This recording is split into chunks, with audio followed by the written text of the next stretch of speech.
Good morning, everyone. I'm a little off today, so I have a bunch of allergies, so I found I sound kind of funky. That's why. Uh, okay, ladies and gents, today's lesson we're going to be looking at traditional Chinese beliefs. All right, and this lesson is going to be a little bit longer, maybe than the other ones, just a little bit, not by much. Okay, and that's because we're going to be looking at two important philosophies that make up traditional Chinese beliefs, and that is Confucianism and Taoism. Okay, and the men behind them who start these belief systems, who are Confucius and Laozi. Okay, all right, so let's go ahead and get to it. Let's learn a little bit about the background. Okay, so first things first. Here's China, okay, on the world map. Hopefully, we're recognizing our world map. It's kind of a crummy world map. I know it's kind of pixelated, Mr. Padilla, but over here we can see here's China, way over on the eastern side of the Asian continent, right? There's China, okay. So that's where we're going to be looking at. That's where our belief systems come from, okay. All right, and let's go ahead and take a look at the makeup of the world religions. Okay, so we can see here, guys, that Christianity and Islam make up the majority of the world religions, right? With people being non-religious making up about 16%, Hinduism 14%. See over here, Buddhism makes up about 6%, and right over here next to Buddhism, we can see Chinese traditional beliefs make up about 6% of the total world population, which is pretty big. It's pretty significant, okay? Even though it's not a huge majority like, Christianity or Islam, it's still significant enough, right? It's still pretty big. Okay, and let's go ahead and take a look. Let's break them up by the two different categories, okay? So Taoism first. Taoism, we can see, is very concentrated in China, which makes sense. It's a Chinese belief system, right? Although in other parts of the world, we do have people that believe in these philosophies, right? Same with Confucianism. Okay, it's very concentrated in China, although there's different parts in the world where it also kind of makes up an important part, right? It's especially Confucianism is also very popular in other Asian countries as well. Okay, as you can see here, like parts of Southern Asia are definitely also believe in Confucian beliefs. Okay. Okay, let's take a look at the background of these two gentlemen, of Confucius and Lao Tzu. Let's go ahead and get started. First things first, let's talk about China during this time period. Okay, so during the time of Confucius and Lao Tzu, we're talking about 500 BC, 500 years before Christ. China was going through a very difficult time period. It was actually called the Warring States period. The Warring States period. Okay, this is going to be very important because this really is the reason why these two gentlemen kind of shaped their philosophies, okay, because they were born into like a really difficult time period. Okay, this was a time period when there was a lot of fighting happening between the nobles, between each other, between kingdoms towards the end of the Zhou dynasty. And if you don't know what that means, I'll explain in just a second. Okay, an important thing to note is that the traditional Chinese beliefs during this time period really took a hit. They started to decline, and it was just a difficult time period where there was a lot of war happening. People were losing their morale, right? And so people began to think of what would be the best way to restore the social order. How can we bring peace back to China? Okay. All right. Let's see. Let's keep going here, guys. Oop, let me back it up. Okay, so this is a map of what the Warring States period looks like during China. You guys can see here, we're looking at China. It looks a little bit different from the first map I showed you, right? This is an old map of China, right?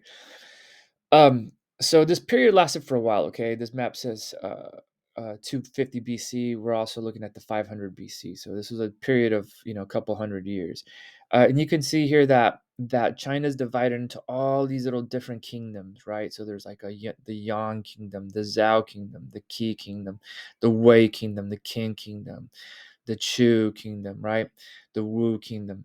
So all of these little kingdoms are kind of at odds with each other and competing for power, right? It's kind of like they're not getting along. They're fighting for control of China, right? Who's going to be the person who rules, right? So you can see that it probably wasn't a very fun time period to be around, right? If there's not a whole lot of peace happening, there's not a whole lot of peace, and there's a lot of war going on. Things aren't going to be going very well for the average person, right? Okay. Another important thing to know about this about Chinese history, and this is not just for this time period; it's for Chinese history in general, is that it gets divided into dynasties, okay, into Chinese dynasties. So a dynasty is going to be a period of rule where China is essentially ruled by a family, one royal family. Okay, so and this dates way back or to early Chinese history, which is very old, by the way. So we can see here that this is a timeline right here. It dates back to like 1766 BC, so like old ancient times, right? This is pre-Rome, right?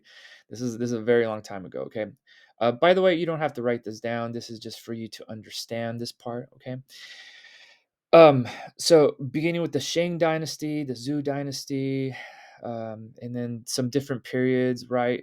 So here's the Warring States period that lasts from about 480 to 221, right? So there's all these different dynasties that are happening, right? And all these dynasties take rule of China when they're in charge, and they rule it in their way, in their own way, and until their cycle ends. Okay, so let's take a look at what that means. All right, so the cycle of a Chinese dynasty. This graphic I know is kind of a little crummy, but it comes straight from our textbook, and it's really helpful in helping us understand how Chinese dynasties form and how they fall.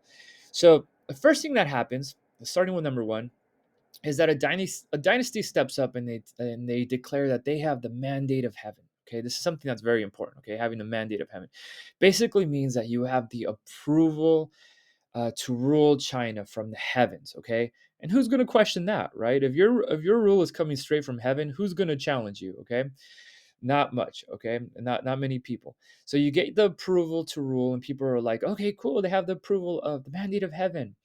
And over time, the dynasty's power grows weaker. Okay, the reason it grows weaker is because it gets a little cut off, but disasters happen such as floods, famines, wars, invasion. These are natural things that happen, right, throughout history. Now you can't control natural disasters, right? We just had one kind of um, with the coronavirus, right? So these are things that you can't really control, right? Disasters that just happen. And over time, people, we go to number four, people start to feel that that dynasty has lost the mandate of heaven. They lost the approval of the heavens. And over time, people grow angry with that dynasty. They start to blame the dynasty. They overthrow it. And then a new dynasty steps up to restore that peace and order. And guess what the new dynasty does?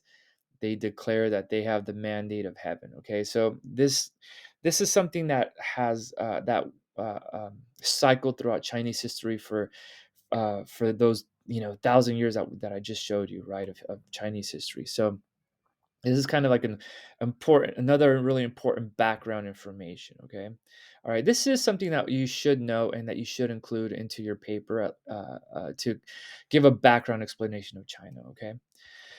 Okay, so let's finally get to Lao Tzu. Okay, Let's start with Lao Tzu, and then we'll get to Confucius. Okay, there's Lao Tzu, Lao Tzu. So who was Lao Tzu? Well, Lao Tzu was a man that lived in China from 606 to 530 BC. His real name was Lao Jun Tai Sheng Lao Jun. Okay, and Lao Tzu was a name that was given to him later, which means it means old master. Okay, so he just took on this name, like this nickname, old master, because he was very wise. So that's how he's referred to in history, Lao Tzu. Okay, he came from the district of the Hu in the state of Chu. So if you go back to that map that I showed you earlier, you're going to see that there's a state called Chu. This is where Lao Tzu comes from. Okay, and in his career, he got into politics. He got appointed to the office of the royal court for the Zhou dynasty. Okay, there's that word again, the dynasty, right? They were ruling China during this time period, or parts of China. And there he was in charge of special books. So he was kind of like a bookkeeper during this time period. So these are like very old government type jobs, right? And his job was any matters related to astronomy. Okay, and this is going to be kind of important in Taoism, the philosophy he creates. Okay, uh, it's going to affect them because we're going to see how nature is going to play such an important part in Taoism. Okay, all right, let's keep going, guys. All right, so Lao Tzu disappears. Okay, and this is kind of a mystery. Nobody really knows what happens. This is a quote from the School of Life. It tells us Lao Tzu is said to have tired of the life of the Zhu court. So he got tired of being in the government as it grew increasingly morally corrupt. So he started to notice that the people in the government were morally corrupt, which means that they were doing a lot of bad things he wasn't cool with, right? So he left and he rode on the water buffalo to western border of the Chinese Empire. Although he was dressed as a farmer, the border official recognized him and asked him to write down his wisdom. According to the legend, so this is all legend. According to the legend, what Lao Tzu wrote became the sacred text called the Tao Te Ching, and we'll talk about that a little bit later. This is going to be a book that where his teachings are based on. After writing this, Lao Tzu is said to have crossed the border and disappeared from history, perhaps to become a hermit. So, how's that for a story? So, Lao Tzu gets tired of working in the government. He leaves the government and on his water buffalo, and he gets stopped. And a guy recognizes him. He's like, "Hey, write down all your ancient wisdom. Write down all your wisdom." He does, and then he disappears. He disappears from history, maybe to become a hermit. We're not really sure. Okay. And there's Lao Tzu on his water buffalo. Just take a minute to enjoy that. Okay, think about that. This man just disappeared, left on his water buffalo. I'm done. Okay, guys. Next up is Confucius. All right, Confucius. Now, Confucius' story is going to be very similar to Lao Tzu. Okay, their stories parallel each other. Okay, they're kind of the same, but their philosophies are going to be a little bit different. As you're going to see in the main beliefs part. Okay. So, who is Confucius? Confucius was born in 551 BC. He died in 479 BC. So he was alive during the time of Lao Tzu, and it is said that they met. Okay, the legend is that they did meet at one point. Lao Tzu being the older of the teachers. His real name was Kung Fu Zu. Kung Fu Zu. Okay.